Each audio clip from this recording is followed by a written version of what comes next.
Hello and welcome to Season 2 of the Mundane to Magical Online Summit Series. My name is Louise Matson, and as always, I am truly blessed to be your host. It's my absolute pleasure to welcome to the Summit Series a friend and colleague of mine, Cristen Lyn Jacobsen, on this last live speaker interview. There will, however, be a final live call tomorrow with me to discuss empowerment and to close the space. But back to today's wonderful speaker. Cristen Lyn is an incarnated Tibetan Tara, born a Divine Conduit. And as a highly sensitive starseed, she experienced life multidimensionally from the very beginning. When she was 38 years old, she realized somehow she was living someone else's life. She'd done all the shoulds and need tos and have tos and almost none of the coulds and want tos, and was riddled with health problems. Outwardly, she was very successful. She had the perfect marriage and family and was financially very wealthy. However, inwardly, she felt disconnected from herself, as though she was living a lie. So one day she packed everything up, her children, her dogs, and a couple of suitcases, and left everything behind. And this was scary, but she wanted to create a life where she could be free of all the pain and truly know herself as an emanation of source. And she chose to transcend her life into one that she could own. A life where her inner landscape mirrored her outer one, a life filled with love and joy. And Cristen now helps others to do the same in her business Graceful Spaces through Transcendence Coaching with Divine Mercy Evolution Code, which we'll discuss today, BioEnergetics Natural Healthcare, Resonance Alchemy Energy Medicine, Divine Healing Master Key to Ascension, Lotus Lightbody Surgery, Holy Fire Karuna Reiki. That's a lot. Cristen is an earth guardian, and she also owns a conscious investment company and has created a non-profit which funds schools in conflict areas. So the topic for today's discussion is Transcendence Coaching with Divine Mercy Evolution Code. And during this conversation, we'll learn the difference between transformation and transcendence, and how we can all transcend without having to experience life's threatening situations. So let's get started. It's my absolute honor to welcome you to the show, Cristen. Thank you. So grateful to be here, Louise. And thank you so much for doing this summit. It's a ton of work, and that you are adding so much to the world and to me personally and all of the people that are being impacted and benefited. So thank you. Oh, no, it's my pleasure. It's actually beautiful to be able to finally do the service work that I know that I've been putting off pretty much my whole life through fear, and it just wasn't the right time to kind of fully step into, as you say, that emanation of being source, of embodying our God self, Right. So just for the audience, just in case people aren't aware of you or, don't know your journey particularly, I know I've shared some in the introduction, but would you briefly just share some of your awakening journey that brought you to this space? Yes. So as you said in the introduction, I came in with a lot of my gifts fully online. So I came in as clairvoyant, clairaudient, claircognizant, and clairsentient, which is the empath part, right? And so I came in knowing that I was in service. And so my journey has been a little opposite to a lot of people, because it was amazing to be in service. And there was always just this drive, this sheer drive to be in service, even as a child, to be in service to the people around me and my family and the larger community as a whole. Some examples of this were like, I was always befriending the underdogs, right, so to speak.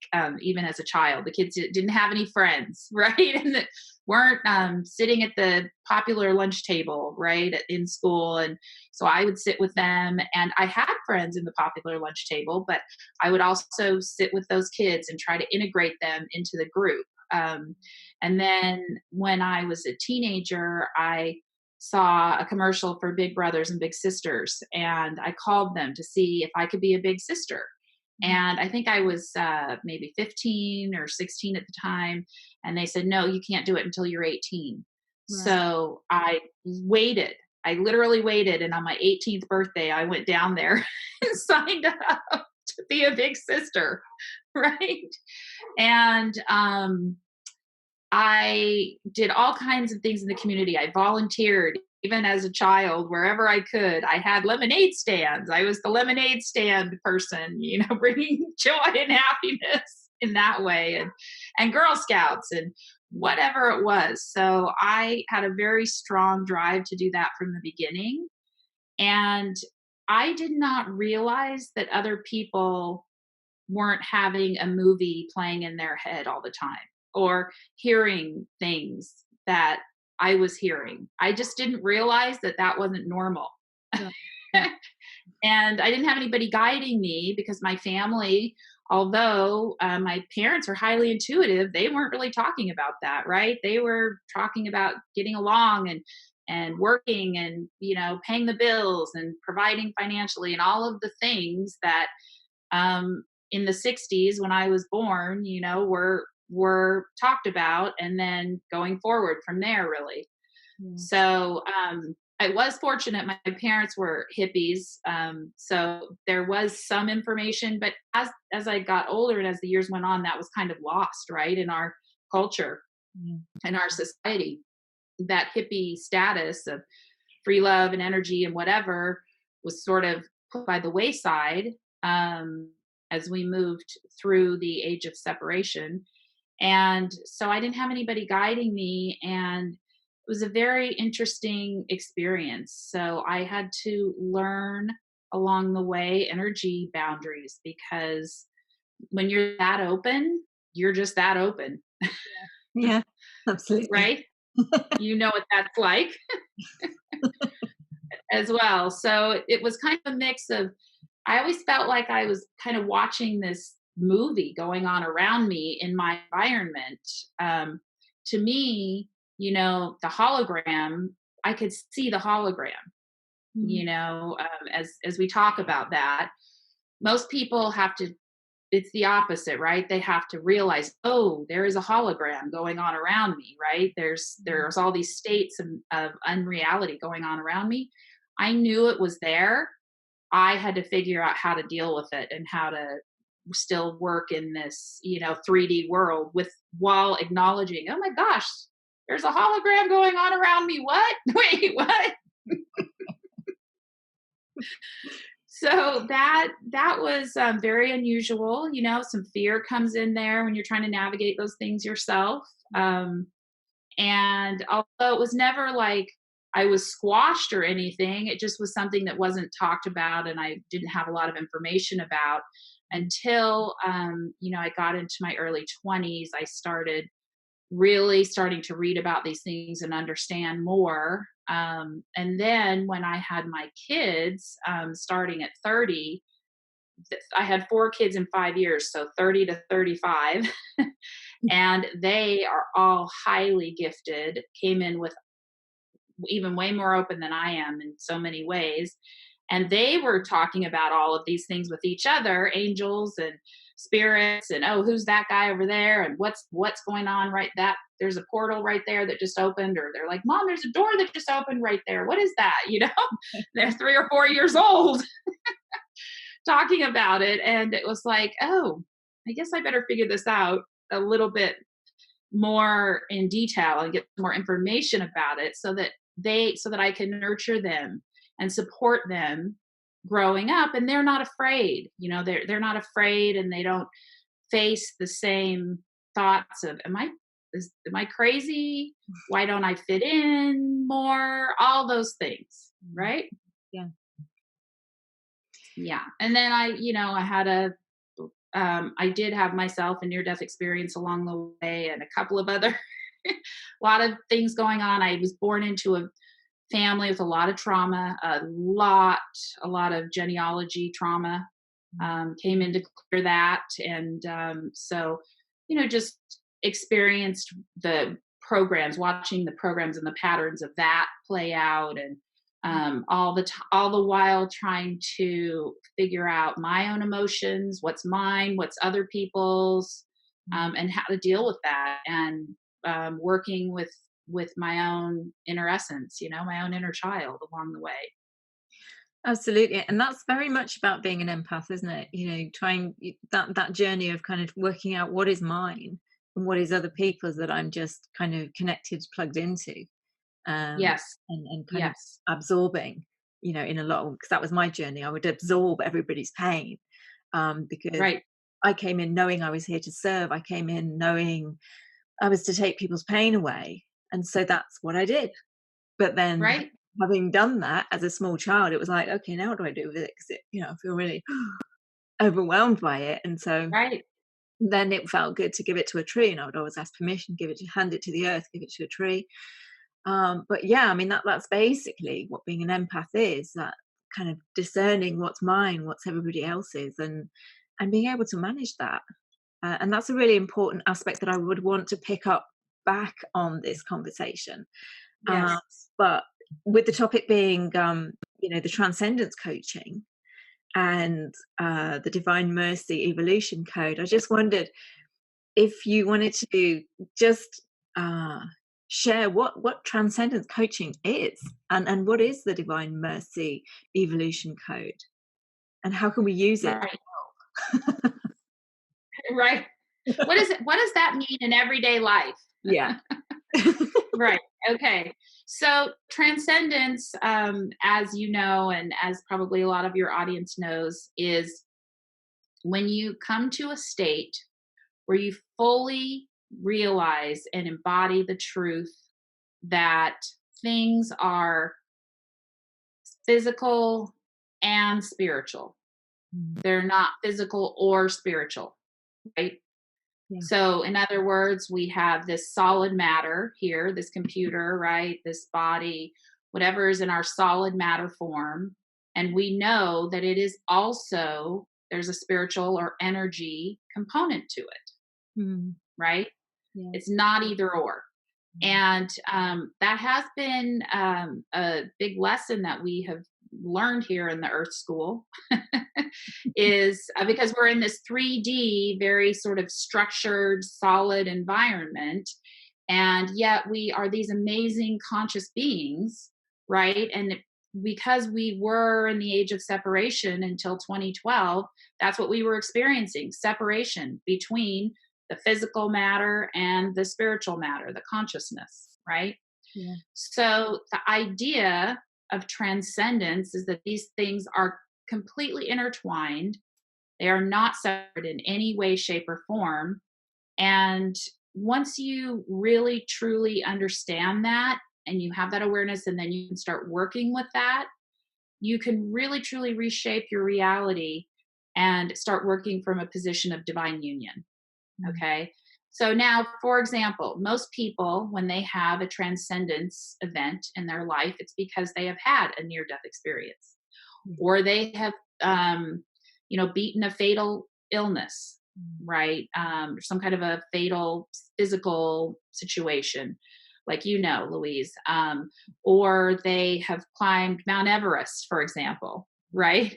And the reason why that used to happen that way is because that was the paradigm that we were living in under the age of separation. That was kind of really the only way those things could occur. Okay, the transcendence moment needed that huge catastrophic event, right, for people to really grow and understand, oh, I need to hone in, or I want to hone in on what is important, because I'm facing such huge, huge challenges that I don't have time now to think about all the other things, right? I only have time to think about what's super important to me, what gives me joy, what makes me happy, most likely staying on the planet also, right, is a major component, and doing it well, like doing it not from a debilitated state, but doing it from a state where I can function well. So let me focus on that. And then all the other things that really don't matter just fall away. And then they push through, come to that, awareness of, oh, transcendence. And they never go back to those other things that didn't matter anymore. Those things just are gone completely. Yeah. They don't have to continue going through the layers of the onion, right? To worry about these things that are already gone. They're just gone. So you're starting from a new set point, and that's transcendence. So my whole philosophy is that everybody born incarnated in this Kali Yuga lifetime that we're in, time cycle, is a master. We have all come here. We're already masters.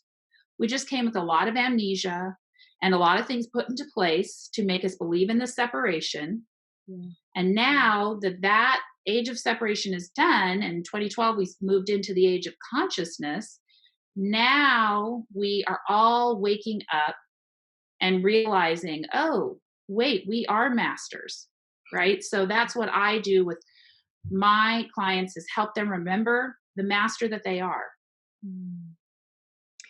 That's really and so transcendence is the idea of a permanent change, a permanent shift, versus transformation, which is great. It's change, but it's not necessarily as permanent and as expanded as transcendence.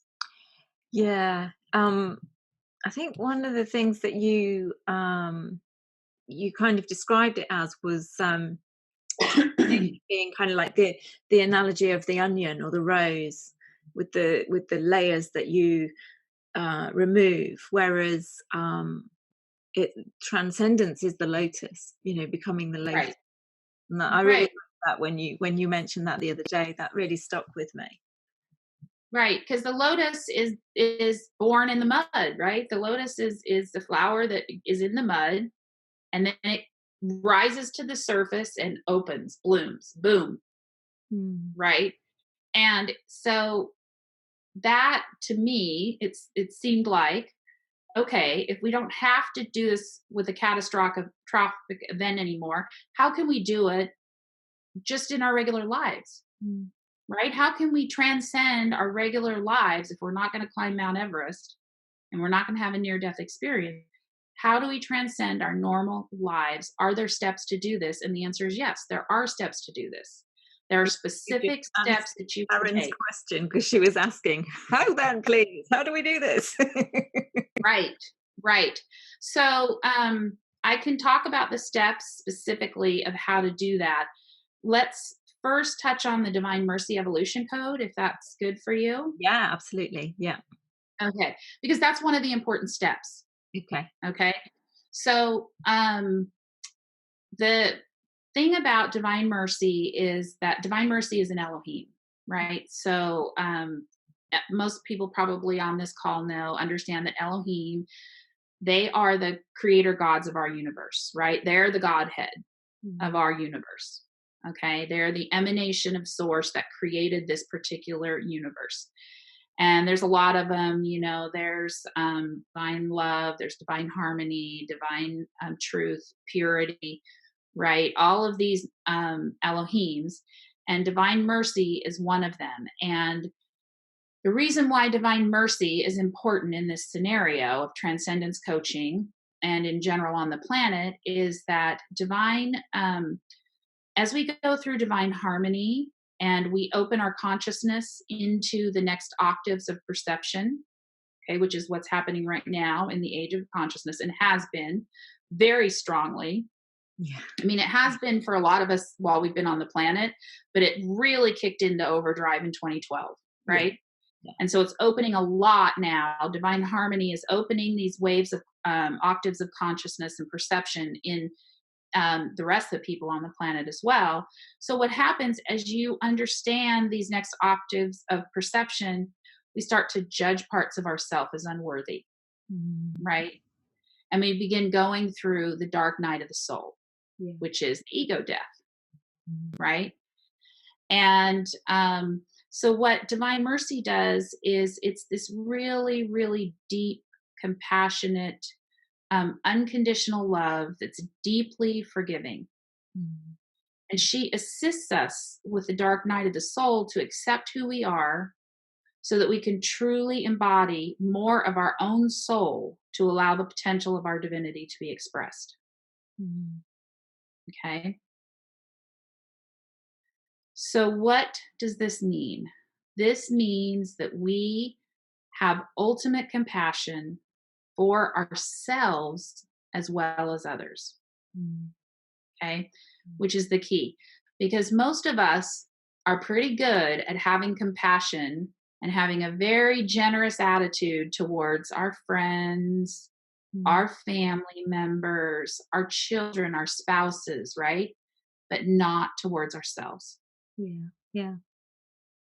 Right? So this is the key, because our inner and our outer are trying to mirror. That's our goal, right? Creating our heaven on earth, or creating, our wonderful, joyful life, however you want to call it. Yeah. In order to do that, we have to have that true compassion for ourselves first. So a practical example would be the idea of putting on your own oxygen mask before you put on the mask of the people next to you in the airplane. Yeah. Right? Because only once we put on our own oxygen mask can we truly be in service to the other people around us. We can't truly be in service to the other people around us if we're dead from no oxygen. Absolutely. Right? Yeah. I mean, it's funny because my spirits always put it in the way of imagine yourself at the center of your own universe. If you didn't exist in your universe, no one else would. And Right. it's the same kind of theme. You have to ensure that your work is done on yourself, that you have compassion and love and all this and acceptance for yourself before you're able to share that with anything else truly. Right. Right. So it's having that same generous attitude, kind, loving self-care, right? All of the things that you would afford to the other people close to you or your clients or pretty much anybody else in the world, right?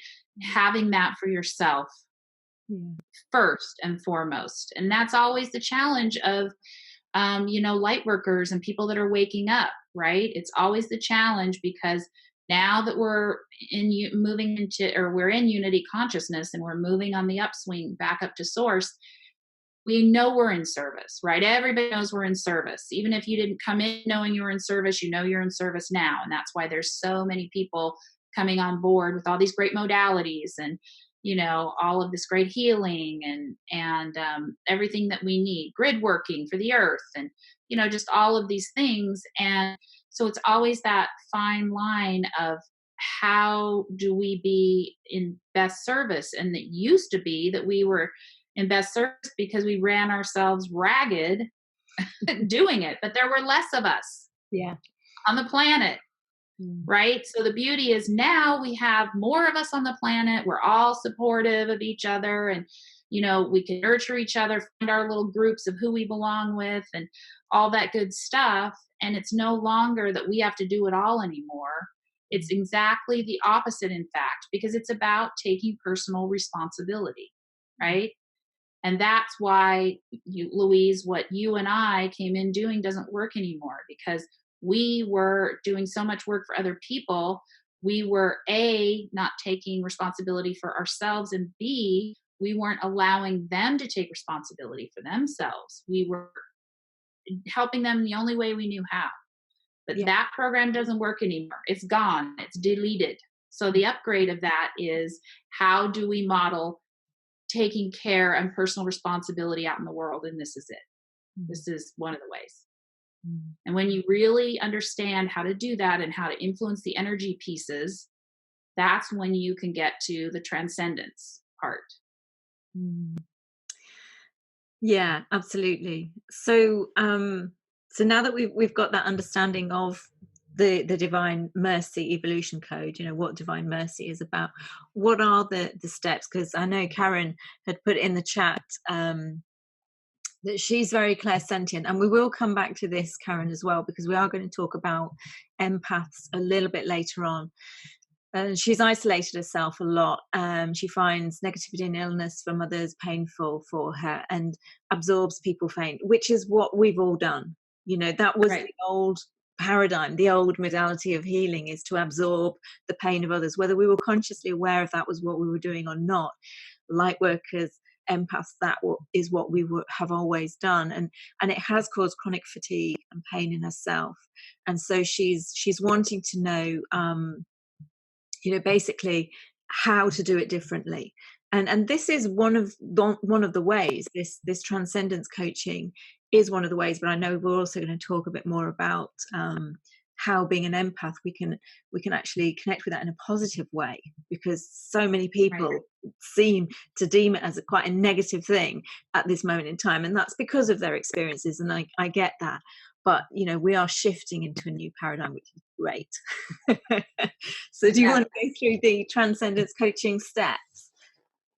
Yes, I can just talk about it briefly, and I can intertwine the empath clairsentience part in it, because it's all sort of one bundle. Energy's energy, right? Yeah. I mean, at the end of the day, however we language it, whatever we call it, we're still working with energy. Yeah. So the idea along with transcendence coaching is that we know quantum physics tells us now that energy attracts like energy, right? Yeah. So if you are focused on healing yourself constantly, and what's wrong with your life, and what you need to change and shift, all of that is important. And if that's your focus, then what's going to happen? It's going to attract more of that same energy. Yeah. That's where you get the onion effect. Mm-hmm. That's where you get the constant layers that you're working through, right? So the idea of transcendence coaching is, yes, that is a piece of energy. You need to bring awareness and acknowledge. And it doesn't, when I say awareness, it can even just be, oh, that thing doesn't feel great. I'm not going to do that again. Right? It doesn't have to be this deep, huge, soul searching, this is part of my karma, moment. Right? Yep. Because even the laws of karma have changed. Yeah. Even the laws of karma have changed. We don't have to trudge through the mud like we used to, even in karma. And karma is a very misunderstood concept on the planet. A lot of people have talked about that. It is not at all the way, karma doesn't really work at all the way that people think it does. Again, it's just energy. So the whole point is, yes, you want to identify, even if it's just briefly, what you want to work on.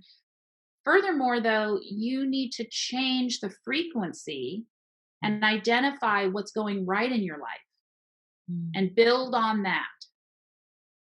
Yeah. Because like energy attracts like energy. So you don't want this whole ball of energy over here just gaining more momentum and attracting more energy here.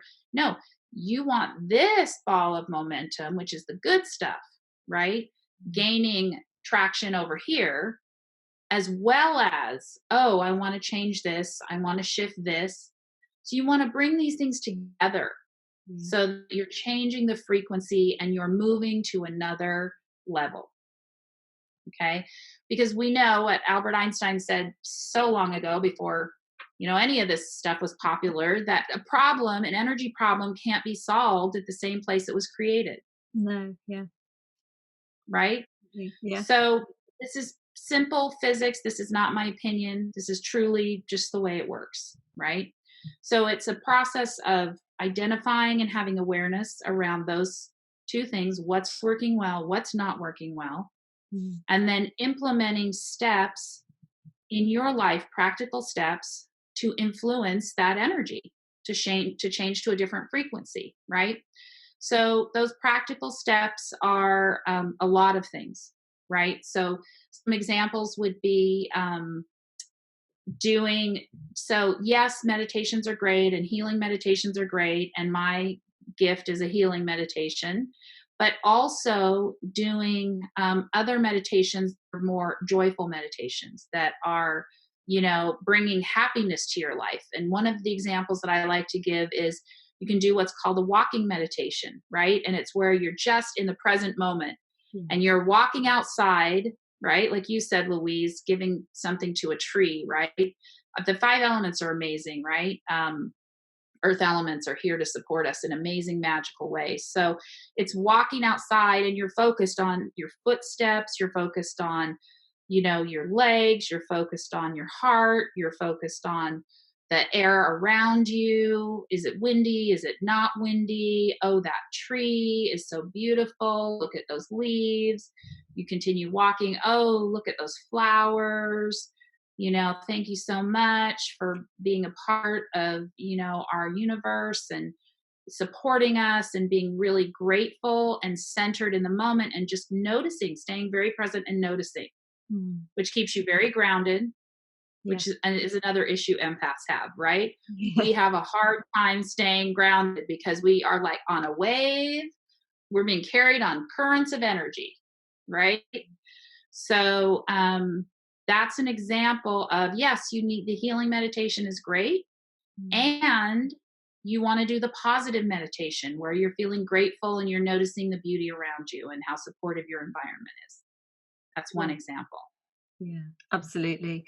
I have found that just being grateful, just expressing gratitude and actually verbally expressing gratitude really connects you to that higher frequency. Jenny's just put that it sounds very much like positive psychology and cognitive behavioral therapy, but all of those things, there are so many different modalities and things that have sprung up from the same divine inspiration, and so much of the healing work is the same. I mean, I've studied many different modalities, and one of the things that I've realized is there's not an awful lot of difference in the different modalities. They just use different terms. And that's one of the wonderful things, but it's just allowing whichever one works for you,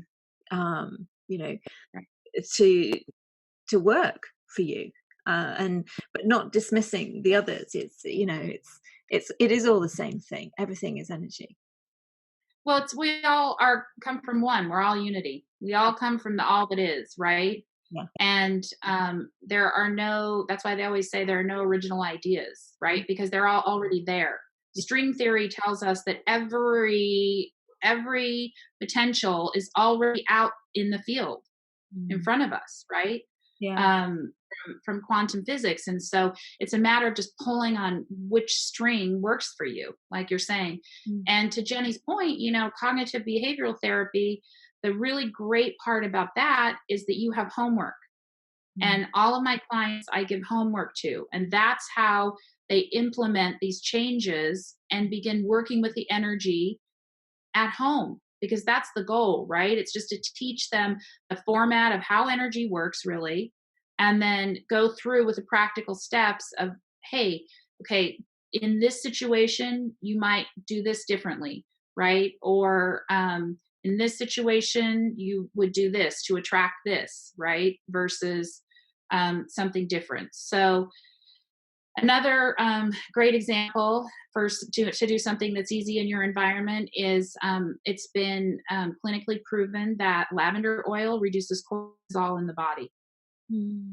So if you are diffusing lavender oil in your environment at home or at work, it doesn't even have to be strong. Doesn't have to be like, oh, where's that lavender oil coming from? Because it's really only the frequency that needs to be in the air. Yeah. Right. Now, the smell of it does calm a lot of people down, and it smells good and it's lovely. And so that's wonderful. Right. That's great if you like that. But if you are at a work environment and you can't be diffusing lavender, then, you have a diffuser on your desk. You put one drop in. That's all you need. And let it use for a little bit, for a few minutes, and then it gets into the atmosphere, and that frequency is there, and you will notice an immediate change in people because it's that frequency interacting with the cortisol in their physical body, bringing them down. Yeah. Right. So, I mean, we've talked about, the aspects of the self-love, the self-compassion, the bringing the joy in, being very present. The example of the walking meditation, which also grounds us as well. For me as well, it is about, I've just been asking myself, what would bring me joy? What would bring me joy in this now moment? And what you've said is really important. That's one thing that I want to pick up on. Is then taking action in alignment. It's great having all these concepts and things, but if we just leave them up there in the ether and we don't actually bring them into the physical, because we're in a physical form, it's about bringing these high frequencies into this physical form and physically doing something about it. So if I had the concept, well, what gives me joy? Walking out in nature, great, walking out in nature. But if I don't do anything about it, I've only taken one step. And that's connecting with that cognitively, conceptually, but actually going out into nature, that's what brings me joy. That's what brings that shift. And that's what I believe. And that's what I practice in my life. I agree. And then there's even the next step beyond that, which is discussing it, right? Bringing it out into the mass consciousness with other people. So talking with your family or your friends or your coworkers. I had the most amazing walk. I saw the most amazing flowers, the most amazing trees, and that radiate forth, right, to other people. Yeah. And then they feel that frequency. Oh, wow. Right. And then the more that you do things like this, the more that frequency embodies, right? And the more grounded you are, the more settled you are, the more you can get in touch with your inner self, which is super important, as we all know, then the less affected you are by other things around you. Right. Yeah. And so here's another practical example. Let's say that you're thinking, okay, I want a new job, but I don't even know what that is, right?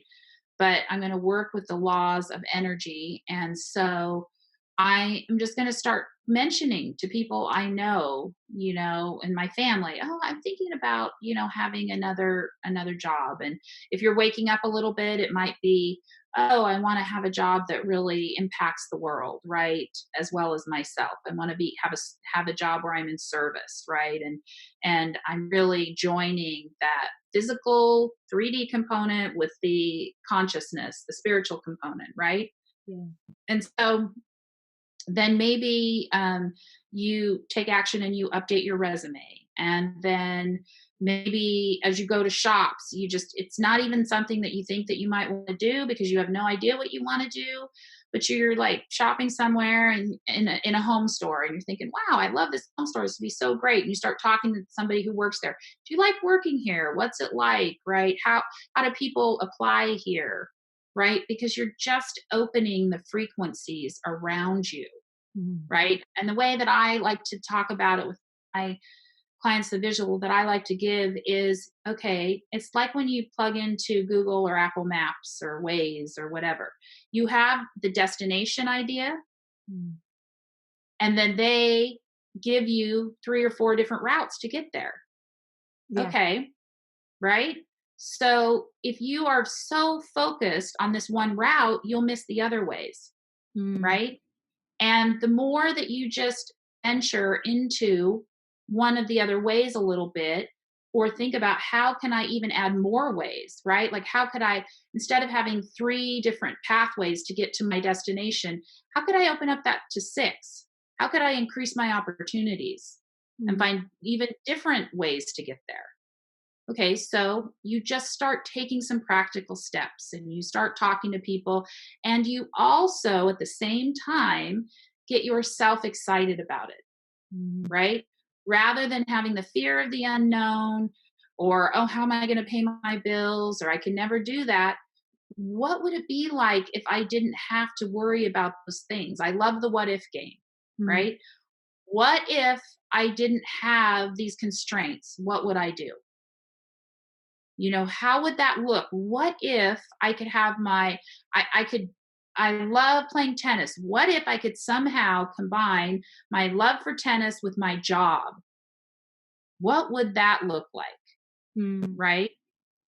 And so really getting inside of yourself and just going to a quiet space. I'm not talking about, you have to quiet your mind and all that. No, in fact, you want to listen to yourself, and your mind is part of that translation. So just getting yourself grounded and still for, 5-10 minutes a day, and saying, what would this be like? Right? What brings me joy? What is my favorite thing to do? And what would it be like? And then bringing that out into the world by talking about it, just like you said, or taking some kind of an action.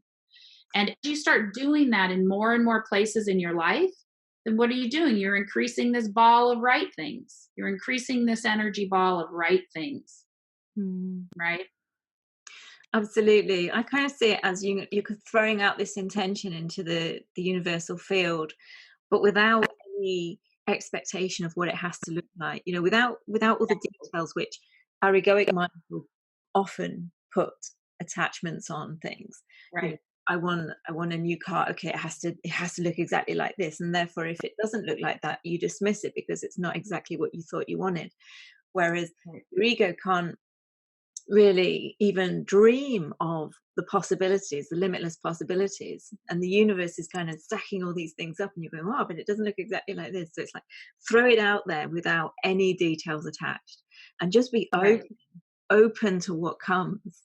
I mean, that's literally all I've done this last 3 or 4 years, and I've not known where these little routes and roads and different activities are going to take me. But if it felt good, it felt light, it felt exciting, it's like, okay, yeah, I'll do that. And then ultimately you can join the dots up, years down the line, to when you're at this place of, wow, yeah, I'm doing my service work or whatever. There are all these other little things that you just thought, well, they were really random. They all kind of add up. Right? The threads start coming together, right? Absolutely. And to your point, Louise, there's been some talk over the last few years, about vision boards and things like that. And I think those are great, because what you're talking about is taking these concepts and, again, putting them into action, right, in the world, and then talking about them. The thing with vision boards is you can also get too defined. Like you said, you think, oh, I want a new car. So then you put a picture of the exact kind of car that you want. Well, let me tell you something. If that's not for your highest good, your eternal self will get in the way of that whole program, right? So rather than putting the car you want, maybe you put on there new transportation, right? As a concept. So maybe you just use those words and you put that on the board, travel with family and friends, or travel opportunities, right? So it's a little more generic, allowing those opportunities and pathways to come in. Yeah. Because what happens is, if you put that exact car on there and it's not for your highest good, then your eternal self is going to start messing with that situation. And that's when the layers of the onion come in. Because you're putting an expectation on something that doesn't happen. Then you have to go back and you have to start going, okay, why didn't this happen? And then there may even be consequences. You may be emotionally upset, and you may have this consequence financially or that consequence financially because you didn't get that exact car, right? Yeah. And so that's where the layers of the onion come in. So you're exactly right. If you're putting the information out there without a lot of details involved, a lot of expectations with the outcome, you still will create the opportunities and the magic. That's when the magic can truly happen. Right?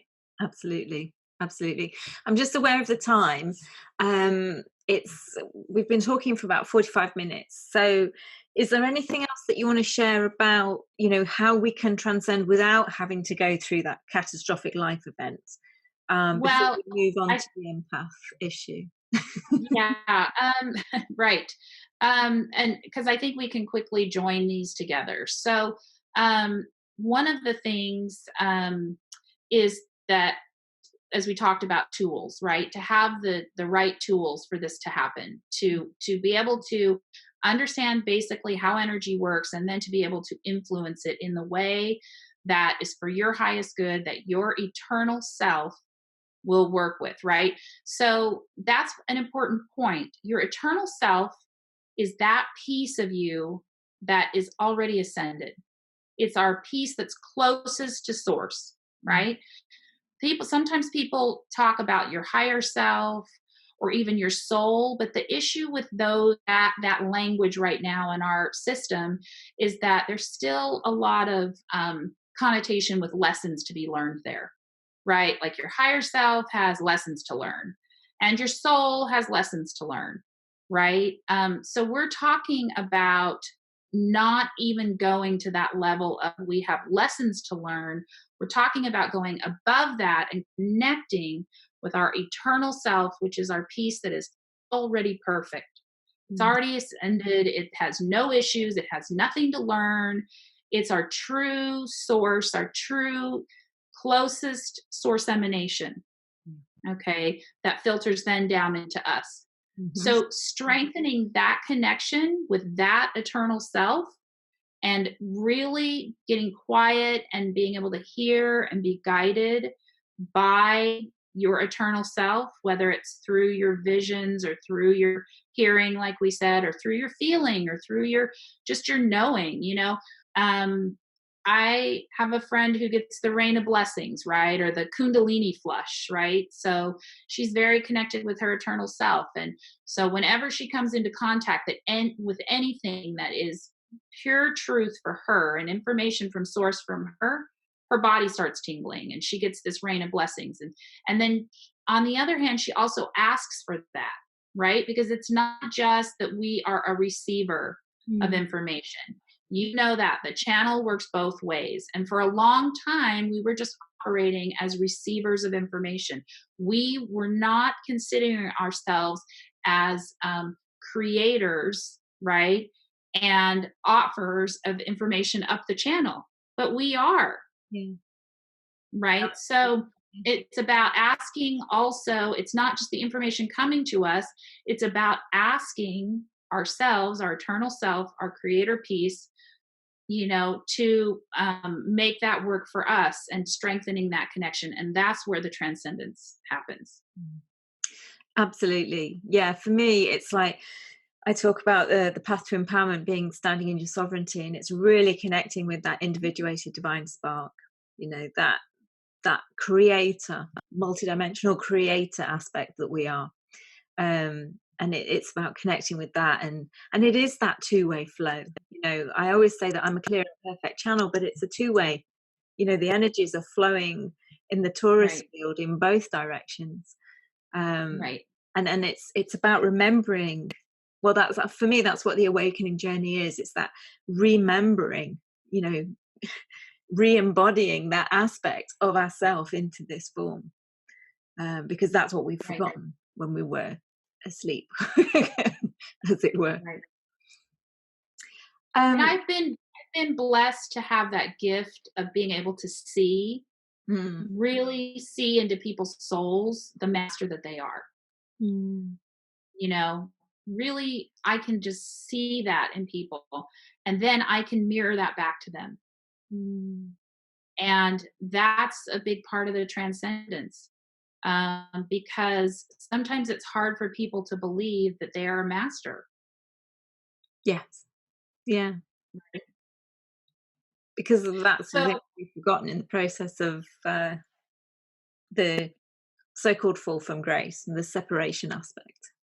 Right. So to your point about empaths, it's a lot of it's the same kind of information. It's about managing. It's about understanding basically how energy works, and then learning how to manage that for yourself, right? And there are some, my website is in the process of being redone. It is live, but it is having changes all the time because I completely rebuilt a new website. So it's being changed in real time as we speak right now. They're working on it. But I will have, under my tools page, I have a lot of tools, and I will have a list of different reading references that people can look up. One of the things that has been super easy to understand is this concept of highly sensitive persons. And it's based on the research of this woman, Dr. Elaine Aron. And basically what happened with her is she was an empath. She wasn't thinking of it in those terms, but like 30 years ago. And then she thought, oh, maybe there's other people like me, out there. So she was already a researcher, and she thought, let me just start doing some surveys and gathering some information. And it became a huge body of work. So that website is hsperson.com.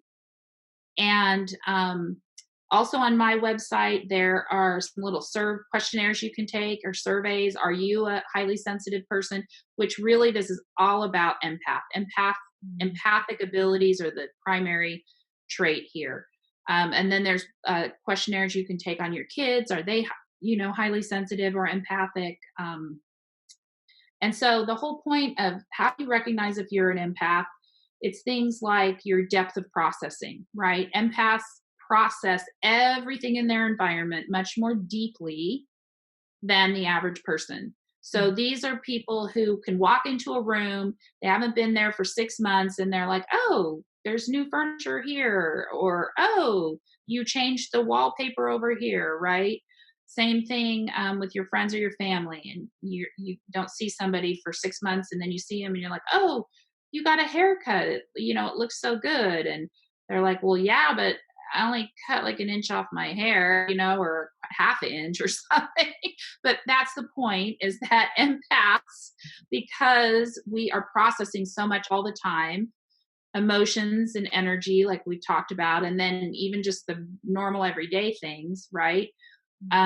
We get easily overstimulated because we're working so much harder than the average person. So that piece is about managing your environment.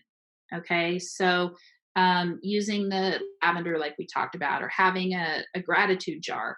I tell everybody, I believe this is great for everybody. It's particularly beneficial for empaths to have a gratitude jar, or it can be a coffee cup, and you have a sticky note and a pen, and every day you write out something you're grateful for. It could be, I'm grateful for my new car, or I'm grateful for my spouse, or I'm grateful for this great cup of coffee.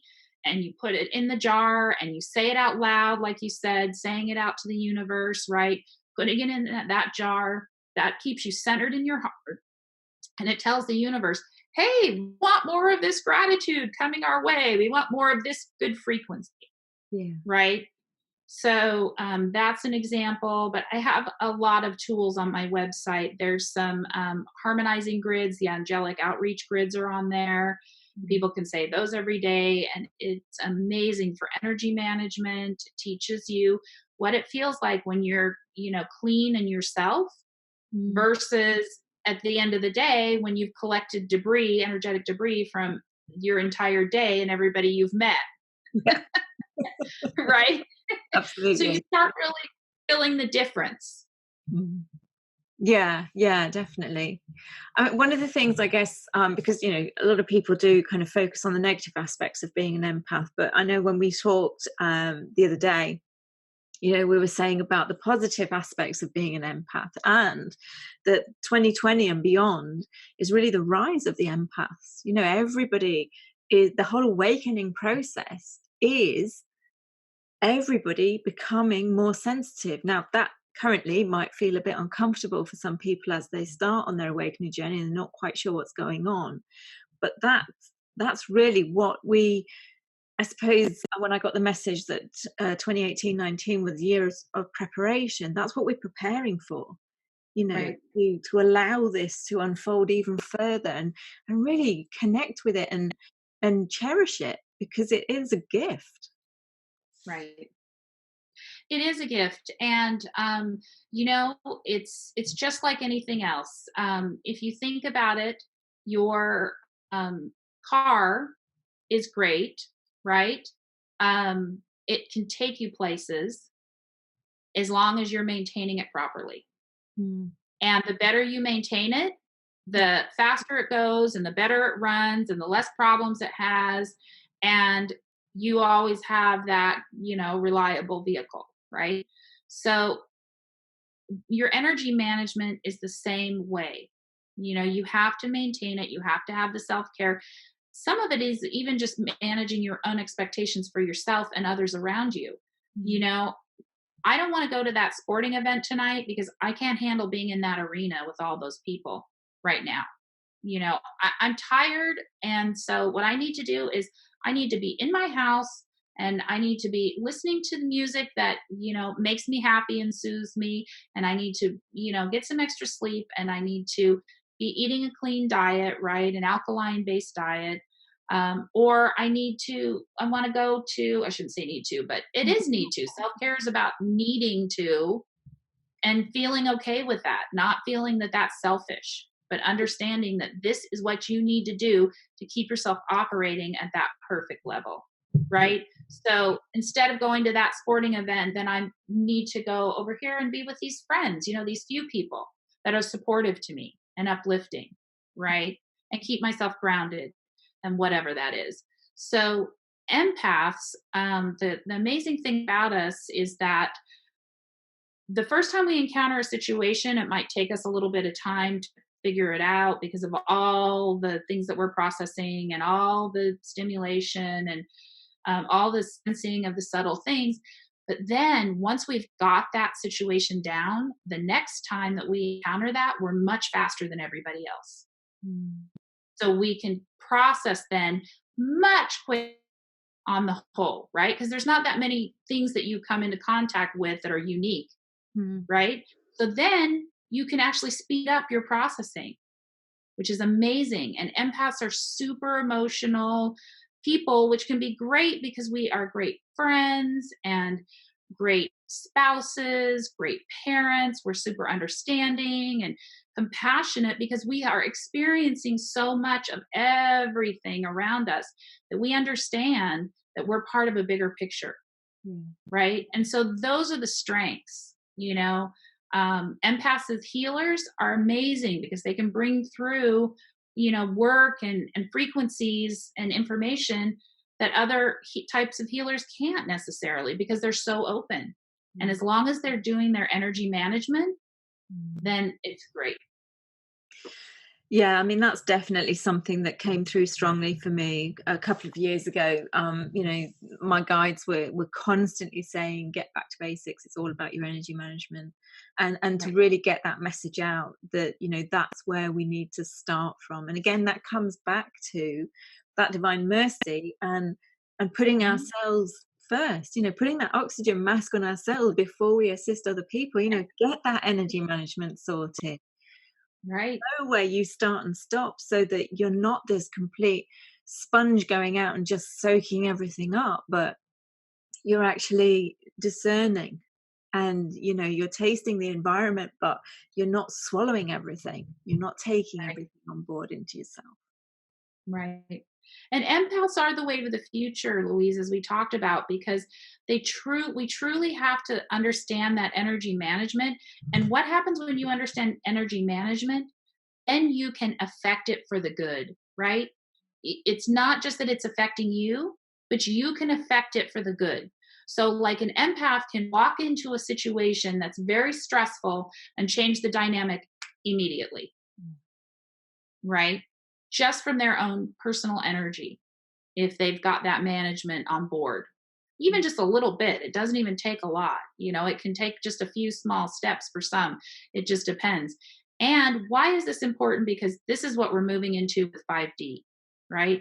5D is a very different environment, or the new earth they're talking about. Sometimes people call it the new earth or paradise planet or the 5D existence. That is going to be completely different because everything will be manifested instantaneously. Yeah. There's no, oh, here's my desired place I want to go, and then here's the steps I have to do to get to it. No, that won't be the case. So because you're working with instant manifestation, you have to A, completely understand and have a good grip on energy management, and B, completely understand and have a good grip on your own personal emotions, which is part of that energy management, right? Yeah. Because we don't want to be going to 5D and manifesting a whole rage environment. No, that won't happen. Because this is a unity environment. 5D is unity. It's source consciousness environment. So that's not going to happen that way, right? So that's why we do our shadow work here in the 3D, right? We get in touch with ourselves. We do all these things that we need to do here in order to get to that 5D perspective. And it is possible to live in that 5D perspective all the time. You talked about it just the last few years. You know, you've been open and just letting things flow and letting things come. I'm the same way. You know, I live my life that way. And people will say to me, aren't you afraid of this or that? And no, I truly am not afraid, because I know I've lived this long enough. I've lived all the things that I help other people with long enough to know they work. And if I feel some fear coming up, oh, wait, there's some fear. What is that? Right? Okay. Awareness of it. What is it? Now shift it. Boom. It's done. Truly, it's that fast. Absolutely. Absolutely. That's the thing that I love. You know, it's been super, super intense. But since 2012, you know, you really don't have to attach to stuff to be able to clear it. You know, it's Right. like having that awareness of it. I mean, I love kind of going, oh, wow, that's really interesting. You know, when it kind of flares up and it pops up. And, you know, even to this day, there will be pockets, moments, you know, some little trigger that will go off. But rather than kind of diving deep into the depths of that trigger or the drama of the situation, just having that awareness of, oh, wow, that's really interesting that came up. And then it's like, okay, acknowledging it, owning it, and saying, I don't need this. You know, this is not what I'm choosing into anymore. And the more that I found that I did that, and I'm not saying that it was that easy when I first started, the more that I released the emotions and everything that were, you know, suppressed and repressed and really held into my energetic form, it got easier, it got quicker, it got smoother to release it without all the drama and the attachment to the whole clearing work. Right. And that's what I love Exactly. about the energy that we're experiencing. There's, you know, I know we kind of talk about the intense energies, but they are opening up so much opportunity and so much growth and ability for us to actually embody more of our highest aspect of self, which is fabulous. We've been speaking for an hour, so I'm just going to open the floor to questions, if that's okay. Yes. I know that Karen has said, can you please explain about holograms? But what I will say to everybody else is, if you do have a question and you want to come on live with Cristen, then just please raise your hand, which you can do by going into the participants, and there should be a raise hand button or something for you to be able to raise your hand. And I know Adriana's had a hand raised the whole time, so I will come to you, Adriana, as well. Okay, so the way that I explain the hologram is when I talk about a hologram, I mean that we have certain structures in place in our cultures and our society, and we have been given the belief system that this is the way things need to operate. This is the way things have to operate. This is the way they do operate. You know, if you have something in your genetic lineage, you know, diabetes, for example, well, then it comes down the line, and everybody born through that genetic lineage is inherited that diabetes DNA, right? Well, what we know now is that none of that is true. There's Bruce Lipton and his work, the biology belief, Dr. Joe Dispenza, all these people that are talking now about how we can change our own DNA, how we can retrain our brain, right, to change our beliefs, our thoughts, our words, our language is very important that we use in our life, right? Yeah. And so the hologram is the idea of, you know, oh, England has always had a queen and a monarch, and that's the way it's going to be, forever. And that's not necessarily true, right? Because the system has changed over the years, right there, and it still may change again. Same thing like in America. Okay, we have this, we have Wall Street, and that's just the way the financial system works, and we need to have that way. Nope, there was already a huge crash on, there's been big crashes along the way, but the entire banking system really crumbled, in about 2008, 2009, and so that was that old paradigm and belief system burning down because it needed to be changed and it needed to shift. So when I talk about a hologram, that's what I mean, that there's a structure, in place that we've been led to believe this is the way it has to be, when there are so many other options and opportunities that were shielded from us as humans and cultures. And we know now those other things are out there. And no, we don't have to, like you said, Louise, we can choose something different. Yeah. So for me, I was always as a child, but it doesn't have to be this way. That was my, it didn't, some of these structures really didn't compute with me. I just didn't get it. And I was always like, but it doesn't have to be that way. And I think, even if you're not consciously aware that you're aware of the holograms, these structures, if you're in that, if you find yourself saying stuff like that, then you are aware that there's actually multiple possible realities. There are other ways. There are different possible routes that can be taken. And it's just having that more multi-dimensional awareness. Because I think some people get really caught up with the whole multi-dimensional aspect, that you kind of have to see these grids and but you don't have to see visually anything. It's just having that awareness that this is not the only way of being, that there are, like Sliding Doors, that film, where there's different possibilities of the future. There's different possibilities of this now. And that's being multidimensional and seeing those aspects. Adriana's dropped her hand. And somebody else has also dropped their hand. And that's what string theory tells us. Quantum physics has validated string theory, which talks about all of those threads that we were talking about. All those options are already out there in the field. Yeah. It's just a matter of which thread do we want to pull on, which timeline do we want to align with, which choices do we want to make. And I have a link on my website to a YouTube movie that was made. It's called The Living Matrix, and it talks about it in more of a healing capacity, but it's a very informative movie. It's not long, and you can watch it, and it talks about the basics of energy and what we're talking about. And it's on my website under that she has seen the hologram of her life, and what we've been talking about makes so much sense. And Karen also said that she understands what you've been saying. Somebody wrote in a question on the form that I had available for people who couldn't attend live. And so Jenny's written in and said, how do I release mental blocks in the brain that continue to cause behavior issues created by traumatic brain injury? An example is that teasing really gets a huge reaction no matter how much she tries for it not to, and to let that go. Okay, perfect. So there's different ways to do that. There's a lot of different healing modalities. As you mentioned before, Louise, I have a list a mile long. But there's a really easy way to do that. And this is also on my website under tools. And it's called Transcending Trauma and Emotion Protocol. And I'll just briefly describe what it is and tell how to do it. And then people can go to my website and print that off and do it.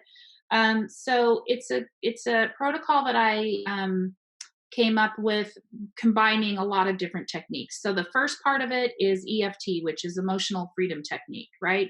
So that's the tapping, and a lot of people are familiar with that piece of it. And what the tapping does is it actually, so what you do is first you come up with an emotion that's bothering you. So for the example, it was teasing, right? So you just for a minute, you sit there and you think about, okay, what does that teasing, how does it make me feel? Right? Does it make me feel sad? Does it make me feel angry? Does it make me feel hopeless? Does it make me feel unworthy? Whatever it is, but it has to be, you have to be locked into an emotion. So let's say that it makes her feel very sad. Okay. So now she's locked into the emotion of sadness, right? And so she's going to come up, first of all, she's going to assess at the beginning, what level on a scale of 1 to 10 is the emotional charge around that situation. Let's say it just happened and she is at a 10, okay, on the emotional charge. So she makes a note, okay, my level is 10 emotional charge. Okay, then she's going to have her statement that she's going to work on, which is, even though I feel afraid, or I feel sad, even though I feel sad when I'm being teased, I deeply and completely love and accept myself. Okay, so that's the statement. It's even though I feel blank, when blank, I deeply and completely love and accept myself. Okay, then she's going to do some tapping, and there's different points. You start here, and then here, and then here, and here, and here, and here, and then you go the one under your arm, and then here. And as you're doing that tapping, you're saying that statement. Even though I feel very sad when I'm teased, I deeply and completely love and accept myself.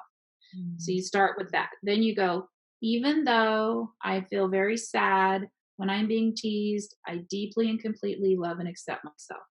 Even though I feel very sad when I'm being teased, I deeply and completely love and accept myself. So you're going to go through the tapping, which are all outlined in the document. And then at the end of the tapping, you're going to cross your arms. Can you see me? Yeah. Cross your arms, okay, and your ankles, okay? And you're going to cross those, and then you're going to take 4 deep breaths, 3 deep breaths, inhaling to the count of 4, and then exhaling to the count of 4. And you do that 3 times. And then at the end of that, you sit for a minute, because you'll feel the shift in your body. You'll feel that emotion shifting out. You'll feel the emotion shifting out even as you're tapping and doing the statement. And sometimes while people are tapping, the statement even changes, morphs to something else. That's okay.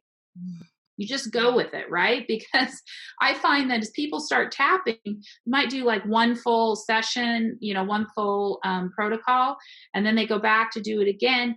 Oh my gosh, now something else is coming up. So that's good, because now we're getting to even below that other emotion that you were working on.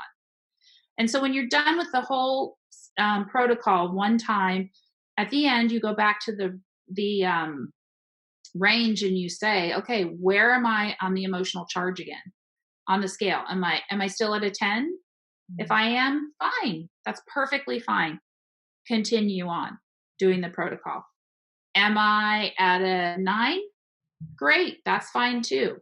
Continue on. And you keep doing it until you get to 0 on that particular issue or that particular emotion around that thing. It's super fast. You can literally, if you're having a bad day, you can go into the bathroom at work and do it in 5 minutes, even 2 minutes. It can just change things for you. You can do it. I've had people that have done it at a stoplight.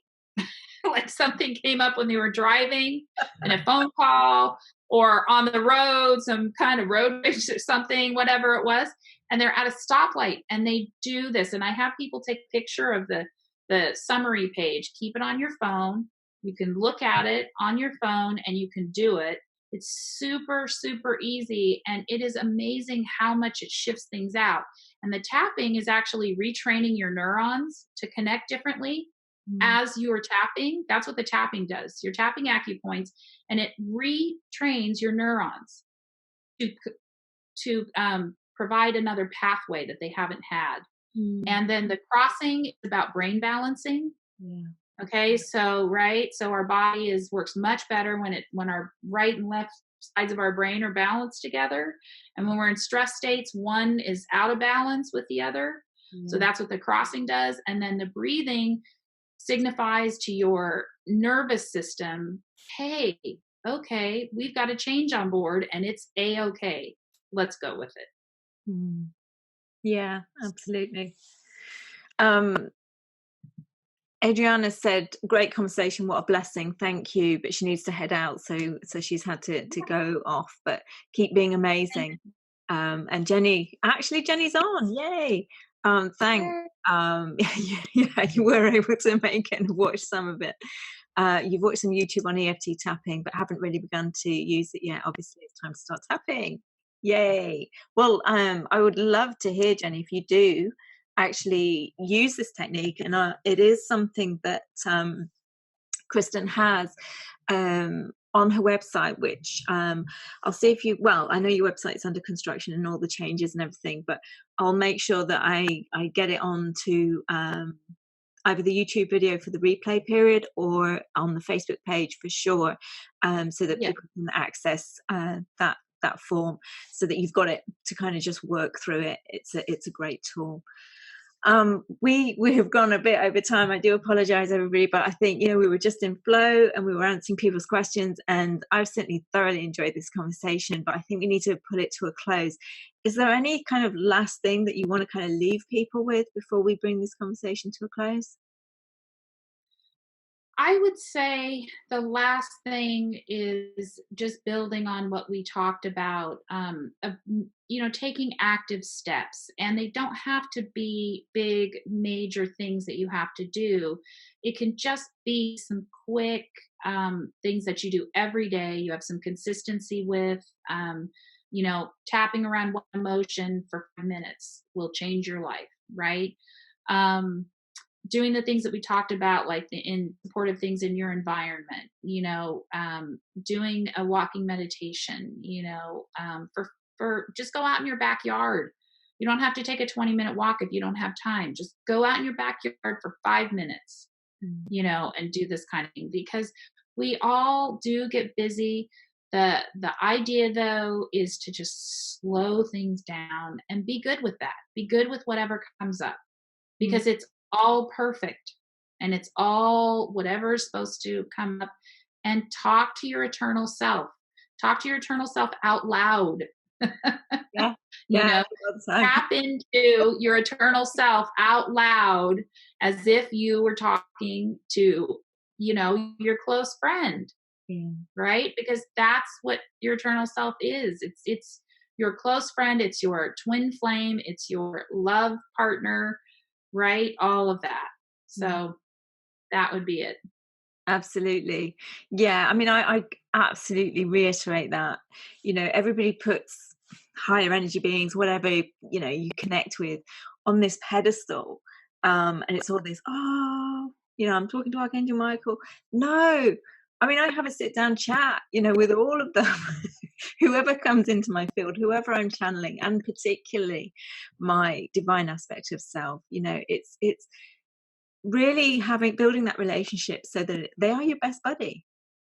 They will listen to everything and anything that you have to say. And the more that you build that relationship, then the more you get to hear that inner guidance, and you have that strong connection with that inner guidance, so that you feel you have the courage to take steps in alignment with it. Because believe me, on my journey, some of this stuff has been like, what?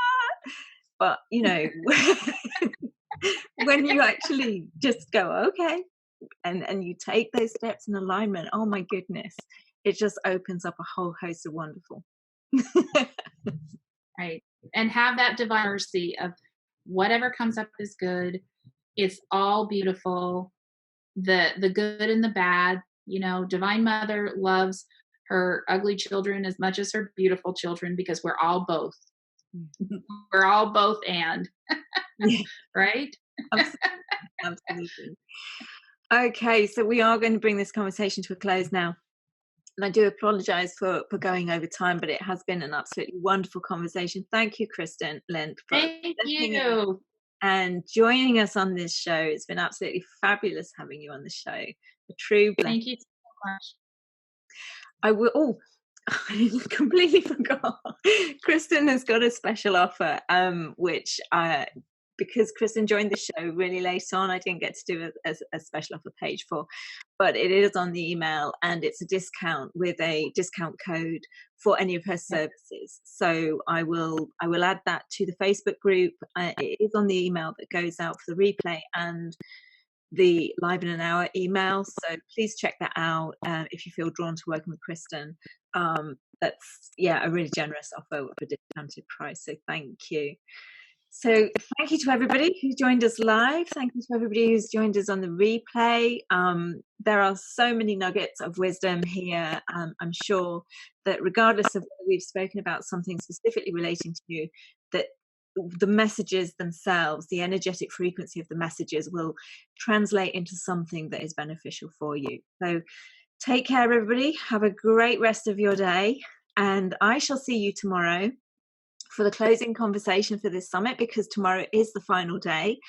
And I look forward to anybody who could join me live tomorrow, 6 o'clock UK time, 10 o'clock PST, and wherever that translates to in your particular time zone. So much love to you all. Take care, and I'll see you again tomorrow. Bye. Bye. Thank you.